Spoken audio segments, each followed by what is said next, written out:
The evening sun was setting behind Manhattan's tall buildings when Marcus Chen adjusted his black tie and began his usual shift at the Azure restaurant. At 24 years old, he wasn't just any waiter.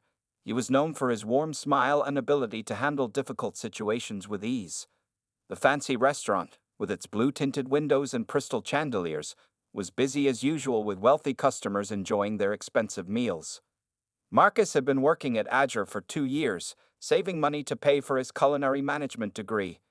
His parents, who ran a small takeout restaurant in Queens, had taught him the value of hard work and kindness from a young age.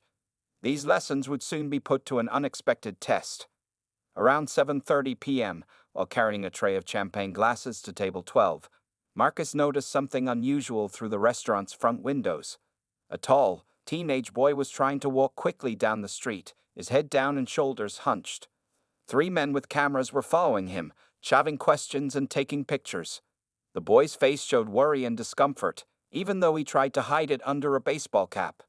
Marcus didn't know who the boy was at first, but his heart felt heavy seeing someone being chased like that. Without thinking twice, he put down his tray and walked quickly to the kitchen. He remembered the back entrance, a quiet alley where delivery trucks usually came. It would be the perfect escape route for the troubled teen. Opening the heavy metal door slightly, Marcus looked both ways in the alley. It was empty except for some cardboard boxes and a sleeping cat. He could still hear the photographers' voices getting closer from around the corner. Making a quick decision, Marcus grabbed an empty garbage bag from the kitchen and stepped outside.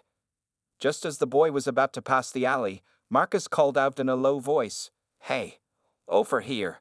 When the teen looked his way, Marcus waved him over. "Quick, you can come through the kitchen. Those guys won't follow you in here." The boy hesitated for a moment, looking over his shoulder at the approaching photographers. Marcus added quickly, "Trust me, I just want to help. No one should be chased like that." Something in Marcus's honest face must have convinced him because the boy darted into the alley and through the kitchen door. It wasn't until they were inside, under the bright kitchen lights, that Marcus got a good look at who he'd helped. His heart skipped a beat when he recognized Barron Trump's face from the news. The teenager was much taller in person, but had the same gentle eyes Marcus had seen in photos. Before either could speak, 2 men in dark suits appeared at the kitchen entrance, slightly out of breath. "Mr. Trump, are you all right?" one of them asked, reaching for his earpiece. Marcus realized they must be Secret Service agents who had been trying to catch up with Barron. His stomach tightened. Had he just interfered with presidential security? "I'm fine, thanks to him," Barron said quietly, nodding toward Marcus. The agents turned their attention to the waiter, who was still holding the empty garbage bag. Marcus explained quickly how he had seen the situation and wanted to help. The lead agent's face softened slightly as he listened. "That was quick thinking," the agent admitted. "But next time, please alert security personnel first." Marcus nodded, relief washing over him. The kitchen staff had stopped their work to watch the scene unfold, and the head chef was looking at Marcus with raised eyebrows.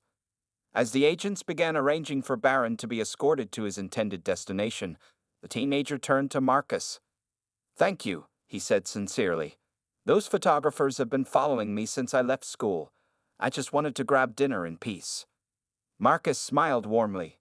"Anyone would have done the same," he replied, though he knew that wasn't true. Many people might have just taken pictures themselves or ignored the situation entirely. What Marcus didn't know as he watched Barron leave through the restaurant's front entrance, this time with proper security, was that his simple act of kindness would completely change his life. He also didn't notice Mr. Peterson, the restaurant owner, watching the whole scene from the dining room with a dark expression on his face. Returning to his work, Marcus picked up his tray of champagne again, not realizing that in less than 24 hours, this evening would become the talk of the nation. For now, he was just happy he could help someone in need, even if that someone happened to be the son of a former president. The next few hours of Marcus's shift felt strange, like the calm before a storm. Word about Barron Trump's unexpected visit spread quickly through the restaurant. Customers whispered at their tables, some trying to peek into the kitchen where the incident had happened.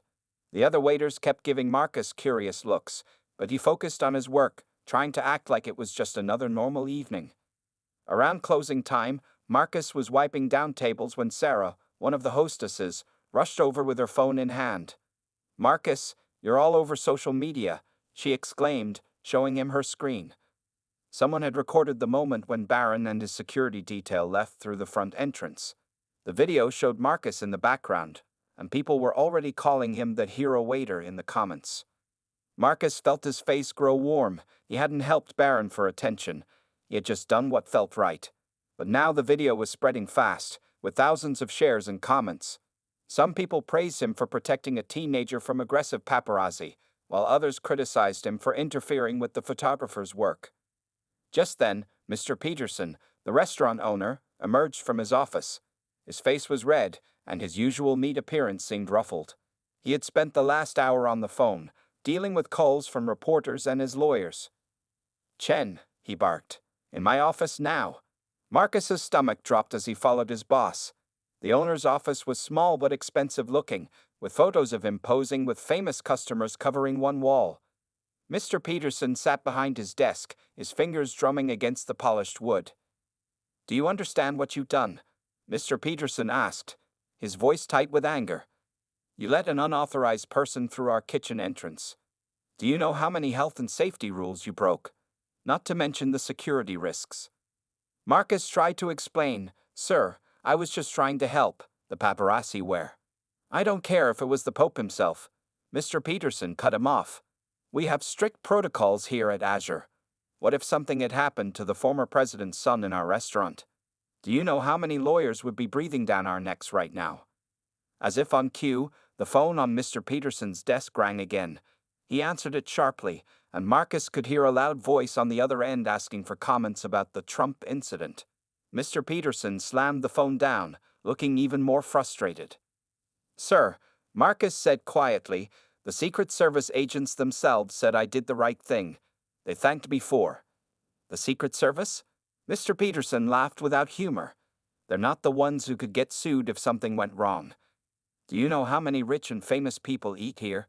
They choose Azure because we guarantee their privacy and security. And now, thanks to your little hero moment, we look completely unprofessional." Outside the office, Marcus could hear the kitchen staff cleaning up for the night. The familiar sounds of dishes clinking and water running felt comforting compared to the tension in the room. He thought about his parents and how they always taught him to stand up for what he believed was right. "Our insurance company is having a fit," Mr. Peterson continued, rubbing his temples. "They're saying this could be seen as a major security breach.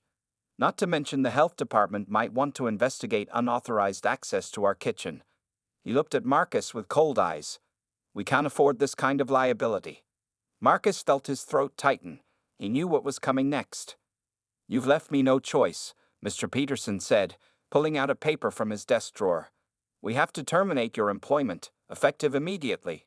Clear out your locker tonight." The words hit Marcus like a punch to the stomach. 2 years of perfect service record, always on time, always willing to take extra shifts. None of it mattered now. He thought about his rent due next week and his upcoming tuition payment. "I'll need your uniform and security access card," Mr. Peterson added, already turning his attention to his computer screen, making it clear the conversation was over. As Marcus walked out of the office in a daze, his phone buzzed in his pocket. It was another news notification about the incident, but he couldn't bring himself to look at it. He had no idea that while he was losing his job, someone in Mar-a-Lago was watching the viral video with great interest, and tomorrow would bring a call that would change everything. The morning after being fired, Marcus sat at his small kitchen table, staring at a bowl of cereal that had gone soggy. His tiny studio apartment felt even smaller today, the walls seeming to close in around him. The morning news played quietly on his old TV, and he could hardly believe what he was seeing. His story was everywhere. Breaking news. A waiter at the famous Azure restaurant in Manhattan was fired after helping Barron Trump escape from aggressive paparazzi, the news anchor was saying. They showed the viral video again, and Marcus quickly turned off the TV. He didn't need to see himself losing his job over and over again. His phone hadn't stopped buzzing since last night. Friends, former coworkers, and even strangers on social media were reaching out. Some offered support, others wanted interviews, and a few even criticized him for interfering with the free press. Marcus ignored them all. Instead, he opened his laptop and looked at his bank account, trying to figure out how long his savings would last. The numbers on the screen made his stomach turn.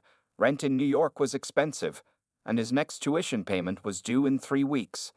He had been counting on his Azure salary and tips to cover everything. Now, all this careful planning was falling apart. His mother had called earlier, offering to help. "Come home for a while," she had said in her gentle voice.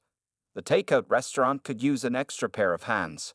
But Marcus didn't want to give up on his dreams so easily.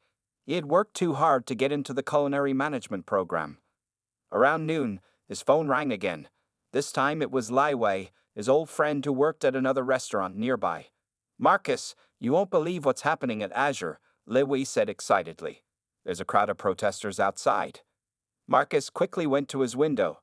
His apartment was only a few blocks from Azure, and he could see the commotion even from there. He grabbed his jacket and headed out, curiosity getting the better of him. When he arrived near Azure, he couldn't believe his eyes. About 50 people were standing outside the restaurant, holding handmade signs. "Rehire the hero waiter," one sign read. "Kindness shouldn't get you fired," said another. Some of the protesters were regular customers he recognized from his time at the restaurant. Mrs. Thompson, a sweet elderly lady who had come to Azure every Sunday for brunch, spotted him first. "Marcus," she called out, waving her sign. "We're here to support you, dear." What they did wasn't right. Reporters with cameras started moving toward him, and Marcus quickly stepped back. He had already learned his lesson about being in the spotlight. As he turned to leave, he bumped into someone. It was Jerry, the kitchen porter from Azure. "Boss is losing his mind," Jerry whispered, looking over his shoulder.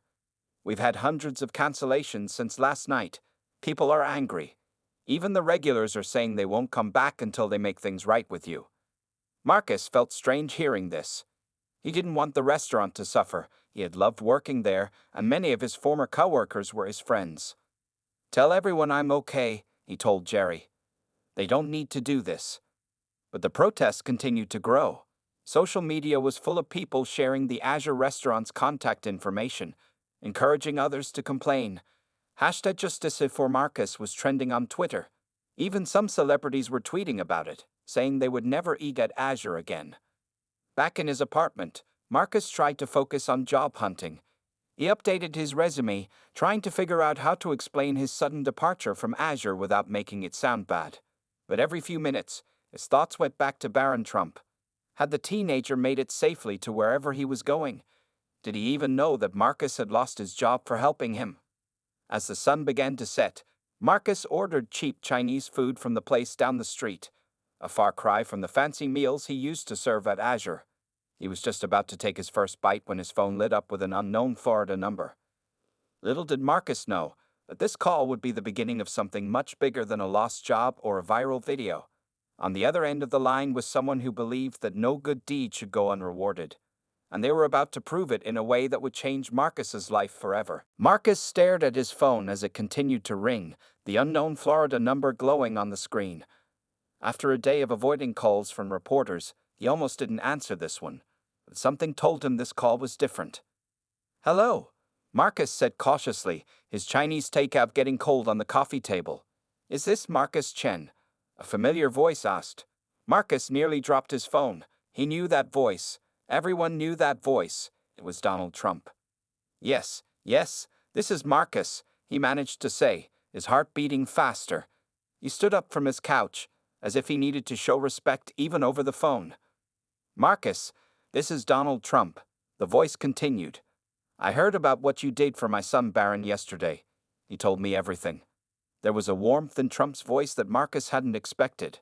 Not many people would help a stranger like that, especially knowing they might get in trouble. Marcus sat back down, his legs feeling weak. I just did what anyone would do, sir," he stammered. Barron looked uncomfortable with those photographers following him. "I hope he's okay." "He's fine, thanks to you," Trump replied. "But I heard you lost your job because of it. Is that true?" Marcus's throat tightened. "Yes, sir. The restaurant owner was worried about liability issues and security protocols." There was a short pause on the line. Marcus could hear papers rustling in the background. "Tell me about yourself, Marcus," Trump said. "What's your story?"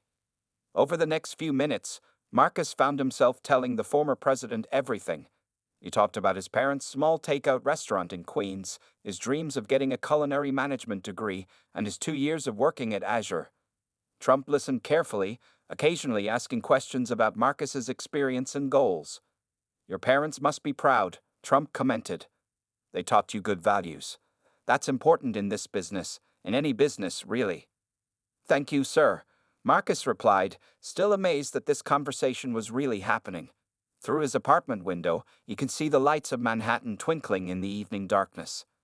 Now, Marcus, I have a proposition for you, Trump said, his tone becoming more businesslike.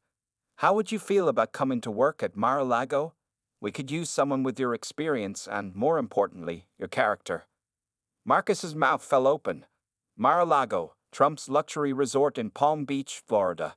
It was one of the most prestigious venues in the country. Sir, I don't know what to say, he managed. Say yes, Trump chuckled. We'll match your current salary and add a signing bonus to help with relocation. Plus, I understand you're studying culinary management. We can work with your school schedule. Maybe even help with some of those expenses. Marcus felt like he was dreaming. He looked around his tiny studio apartment, at the stack of bills on his counter, at his textbooks piled in the corner. This is incredibly generous, sir, he said. But why? Because good people are hard to find, Trump replied simply. And when you find them, you need to take care of them. What you did for Barron, that showed character. That's something you can't teach. Just then, Marcus's other phone line beeped. It was his mother calling, probably worried about him after seeing the news. Can I have some time to think about it? He asked. I need to talk to my family. Of course, Trump said. But don't take too long. I'll have my assistant send you all the details by email. We could have you started within 2 weeks. After exchanging contact information and saying goodbye, Marcus sat in silence for a long moment. His cold Chinese food was forgotten.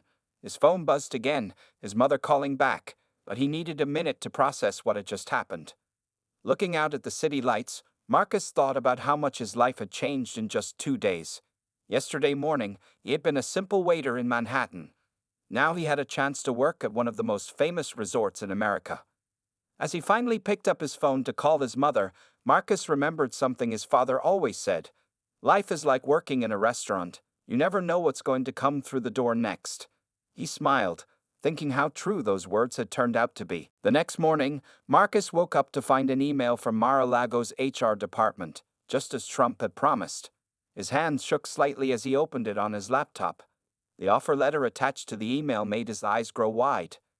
The starting salary was almost double what he had been making at Azure. There was also a generous signing bonus, health insurance, and, most surprisingly, a full scholarship for his remaining culinary management courses. At the bottom of the email was a personal note.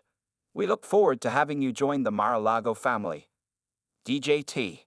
Marcus immediately called his parents. Within 30 minutes, they were at his apartment, his mother bringing containers of homemade dumplings despite the early hour. His father, usually quiet and serious, read the offer letter 3 times. This is like a dream, his mother said in Chinese, putting another dumpling on Marcus's plate. But Florida is so far away. Her eyes were worried, even though she tried to smile. Mom, it's only a few hours by plane, Marcus assured her. And look at these benefits. I won't have to worry about tuition anymore. His father adjusted his glasses and looked up from the letter. Sometimes life gives you a boat when you're drowning, he said wisely. Only a fool would not climb aboard. Just then, Marcus's phone rang. It was Lai Wei, his friend from the other restaurant. Marcus, turn on the TV right now, he exclaimed. Channel 7. Marcus grabbed his remote and switched on the news. His story was still making headlines, but now there was a new development.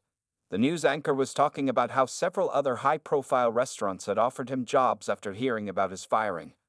Azure Restaurant's reputation is suffering, the reporter said. Their Yelp page has been flooded with negative reviews, and several celebrity clients have canceled their reservations. Sources say the owner, Mr. Peterson, is considering making a public apology. Marcus quickly turned off the TV. He didn't want his former workplace to suffer, despite how they had treated him. His father noticed his expression and put a hand on his shoulder. You have a good heart, his father said. That's why all this is happening. Good hearts attract good fortune. Later that afternoon, Marcus received another email, this time from his university. They had heard about his story and the Mar-a-Lago offer. The school was willing to let him complete his remaining courses online, meaning he wouldn't have to delay his education if he moved to Florida. As Marcus walked around his neighborhood that evening, trying to clear his head, he passed by Azure Restaurant. The protest signs were gone, but there were noticeably fewer customers inside than usual. Through the window, he could see Sarah, the hostess, looking bored at her empty station. His phone buzzed, another news outlet requesting an interview. Marcus declined, just as he had declined all the others. He didn't want to be famous. He just wanted to build a good life and make his parents proud. Back at his apartment, Marcus opened his laptop and looked at apartment listings in Palm Beach, Florida. The prices were much better than New York, and with his new salary, he could afford a place with a real bedroom instead of a studio. He even found some buildings with pools, something he had only dreamed about in Manhattan. His mother called again, this time with excitement in her voice. "I just talked to your Aunt Helen in Miami," she said. "She says you can stay with her while you look for an apartment, and she'll make sure you eat properly." Marcus smiled, feeling a weight lift from his shoulders. His family was supporting his decision, his education was secured, and a new adventure was waiting for him. The scared feeling he had yesterday was being replaced by excitement. Before going to bed, Marcus drafted his acceptance email to Mar-a-Lago. As he typed, he remembered the brief moment when he had helped Barron Trump escape the paparazzi. He had acted on instinct then, doing what felt right without thinking about consequences. Now, looking at where that simple act of kindness had led him, Marcus felt sure about his decision. Sometimes the biggest opportunities in life come disguised as small moments of choice.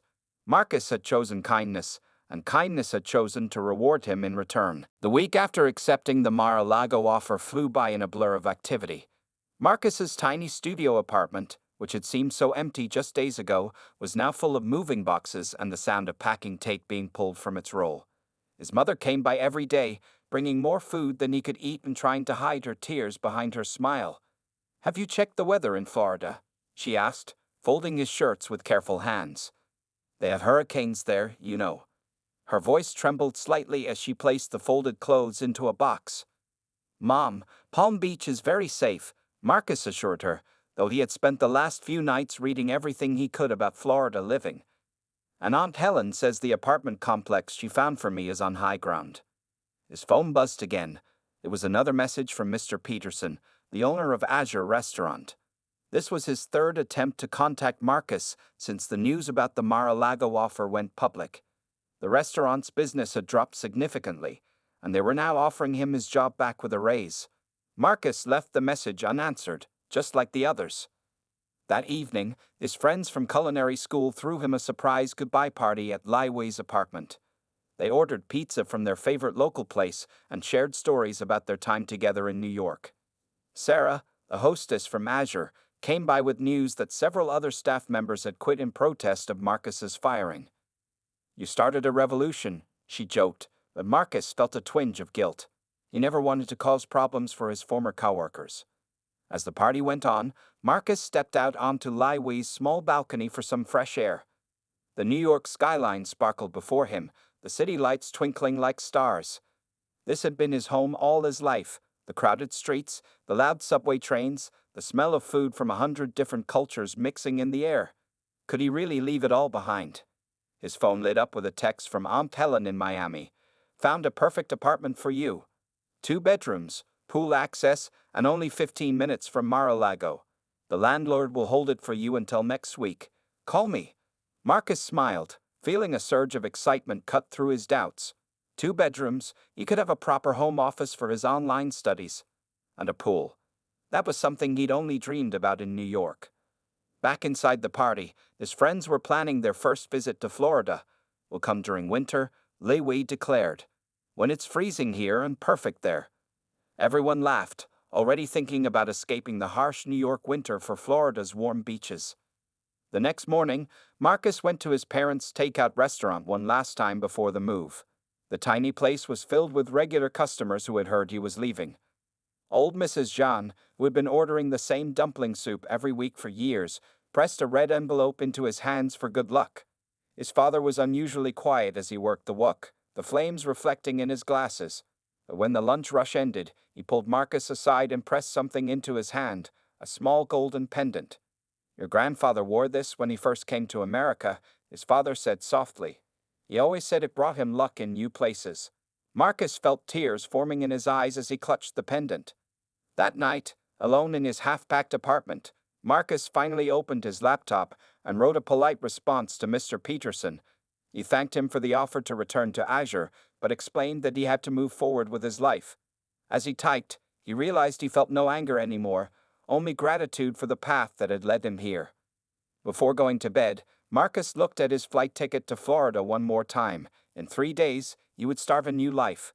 The thought both scared and thrilled him. On his bedside table, his grandfather's pendant caught the light from the street lamp outside, seeming to wink at him encouragingly. Sometimes the hardest decisions are actually the simplest ones, Marcus thought. You just have to be brave enough to take the first step into the unknown. Marcus's first day at Mar-a-Lago felt like stepping into another world. The morning sun sparkled off the pristine swimming pools, and palm trees swayed gently in the warm Florida breeze. The resort was bigger than he had imagined, with its crystal chandeliers and gold-trimmed furniture making Azure Restaurant look modest in comparison. "Welcome to the team," said Robert Thompson, the restaurant manager, as he led Marcus on a tour. Robert was a tall man with gray hair and kind eyes, but Marcus noticed some of the other staff members watching him with curious, slightly suspicious looks. "You're the one from the news, aren't you?" whispered Maria, another server, during their morning briefing, the one who helped Baron Trump. Before Marcus could answer, Robert called everyone to attention. "Listen up, everyone," Robert announced. "Marcus Chen joins us today with excellent recommendations. I expect you all to help him learn our ways." He emphasized the word "our," and Marcus understood the message. His viral fame meant nothing here. He would have to prove himself just like anyone else. The first week was challenging. Mar-a-Lago's service standards were incredibly high, and there were hundreds of small details to remember. Which guests preferred their coffee served from the left side, which members never took ice in their water, which tables were reserved for specific families during Sunday brunch.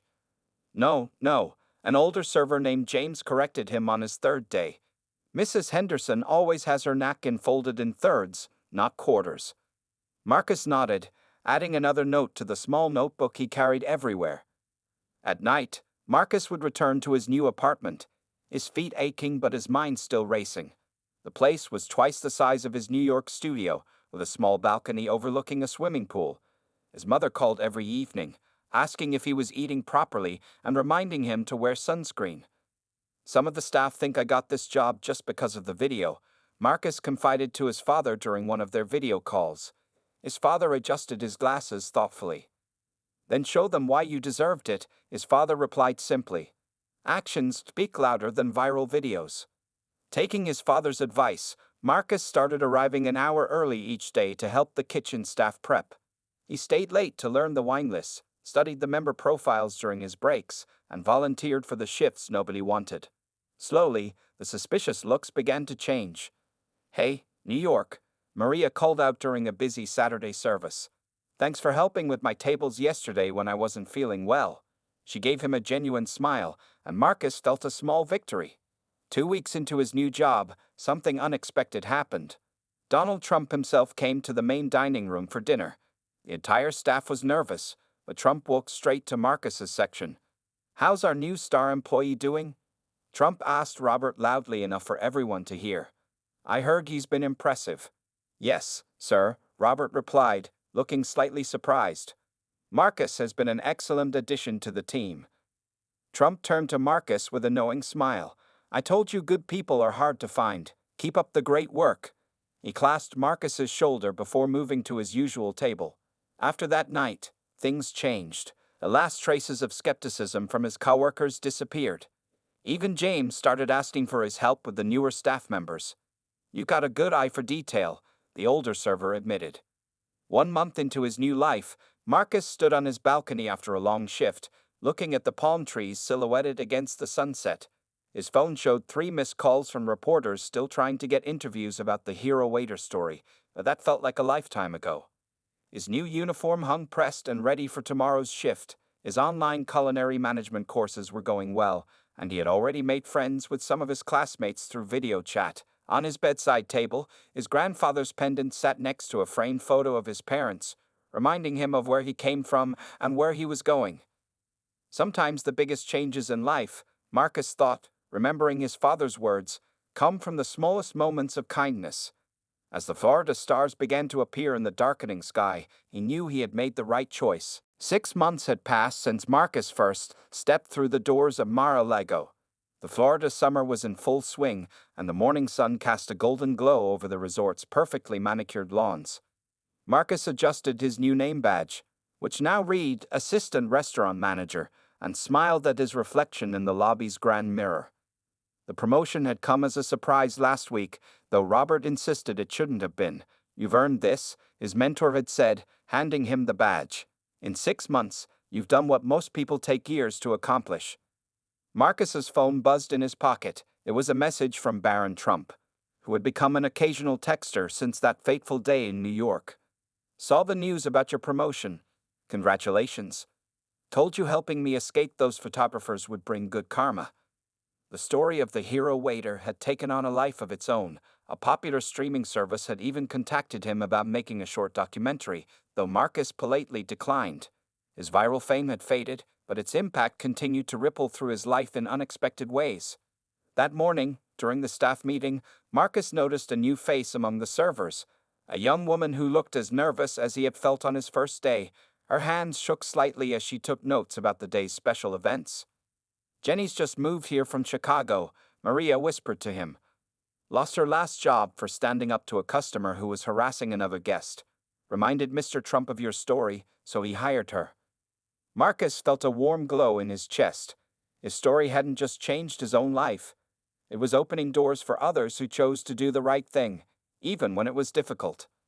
During his lunch break, Marcus video called his parents at their takeout restaurant in Queens. His mother's face lit up the screen, and he could see the familiar bustle of the kitchen behind her. "Look what came in the mail," she exclaimed, holding up a magazine. It was a well-known hospitality industry publication, and there on the cover was a photo of Mar-a-Lago with the headline, "From Viral Moment to Hospitality Excellence, the Marcus Chen Story." "Mom, you didn't have to buy every copy in Queens." Marcus laughed, but he felt touched by her pride. His father appeared in the frame, wearing his usual serious expression but with a clear twinkle in his eyes. "Your grandfather's pendant brought you luck after all," his father said, pointing to the golden charm Marcus still wore every day. "But you made the most of that luck. That's what matters." Later that afternoon, Marcus received an unexpected email from Mr. Peterson, his former boss at Azure Restaurant. The message was brief but sincere. "You've proven me wrong in the best possible way. The position of general manager is opening up here next month. Would you consider coming back?" Marcus smiled as he typed his response, declining the offer gracefully. Azure felt like a lifetime ago. His life was in Florida now, where the warmth wasn't just in the weather but in the community he built around himself. That evening, as Marcus walked through Mar-a-Lago's main dining room preparing for dinner service, he overheard a young server telling a guest, "Yes, that's him, the manager who got hired after helping Barron Trump. But you should see how he helps us now. Last week, he covered 3 shifts when my mom was in the hospital." The next generation of staff had their own stories about him now, ones that had nothing to do with viral videos or newspaper headlines. These were stories about early mornings helping with inventory, patient training sessions, and little acts of kindness that added up to something bigger. As the sunset painted the Florida sky in brilliant oranges and pinks, Marcus stood on the resort's terrace, taking it all in. 6 months ago, he had been a waiter living paycheck to paycheck in a tiny New York apartment. Now he was helping to run one of the most prestigious restaurants in the country. His phone buzzed again. This time it was Liway, sending pictures of snow in New York. "Missing you here, but proud of you there," the message read. Marcus smiled, thinking about how a single moment of kindness had set off a chain of events that changed not just his life, but the lives of others around him. Sometimes the best chapters in life, he realized, begin when you're brave enough to put doing what's right above doing what's safe.